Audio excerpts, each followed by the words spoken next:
안녕하세요. 해피트리입니다. 오늘은 혼자 사는 삶 1인 가구에 대해 제 생각을 이야기해보려고 합니다.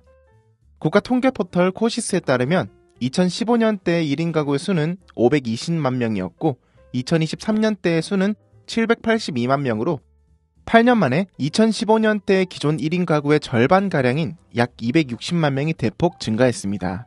하지만 2015년과 2024년의 대한민국의 총 인구수는 고작 75만 명의 증가에 그쳤는데도 불구하고 가구 형식의 트렌드는 많이 바뀌었습니다. 그래서 현재는 옛날보다 더욱 독단적이고 개인적인 삶으로 변화하게 되었습니다.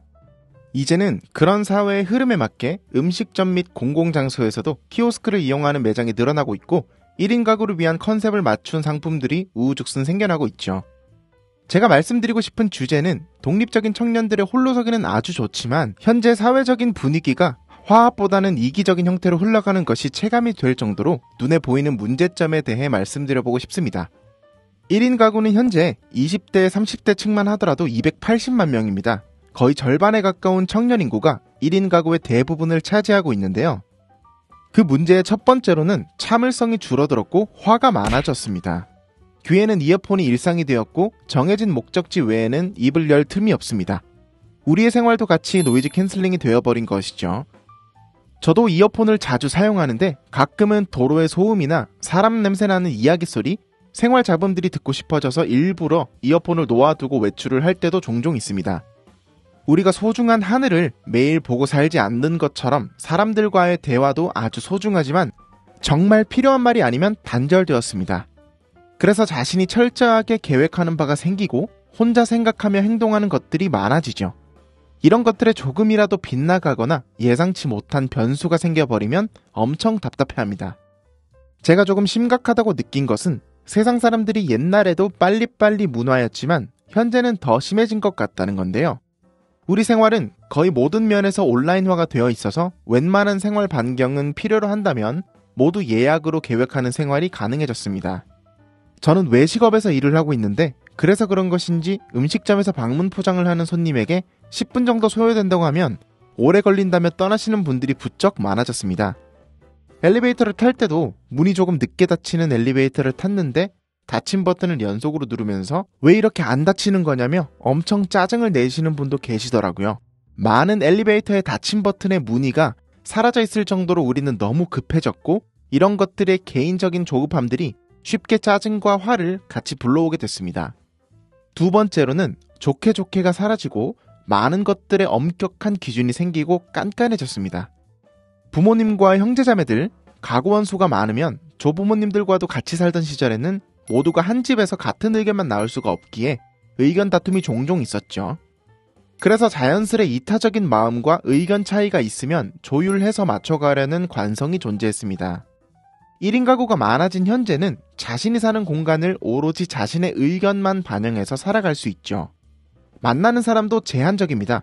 직장인이라면 회사와 집, 가끔씩 만나는 친구들이 전부죠. 옛날에 왕성했던 회식 문화도 현재는 거의 사라지다시피 됐습니다.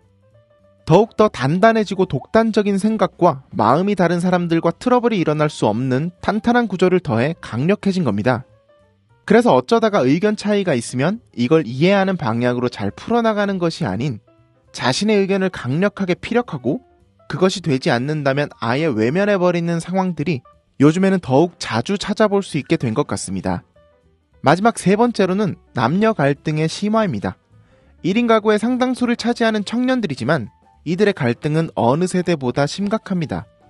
여자가 위기에 처해 있을 때 섣불리 도와주었다가는 나중에 법적으로 문제가 생겨 안 된다는 안타까운 말들도 많이 들리고 문란했던 남자와 여자가 마지막에는 가정적인 사람을 만나 그 사람을 퐁퐁남, 퐁부인 등으로 비하하는 단어들도 생겨나면서 자국의 이성들을 서로 전투적으로 까내리고 있습니다.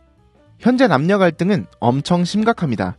실제로 영국의 파이낸셜 타임스에서 Z세대는 하나의 세대가 아니라 둘로 나뉘어져 있으며 어떠한 문제에서는 극도로 진보적이지만 다른 문제에서는 극도로 보수적이며 미투 운동의 여파가 젊은 남성과 여성을 일상에서 서로 마주치지 않게 만들었다고 논평했습니다.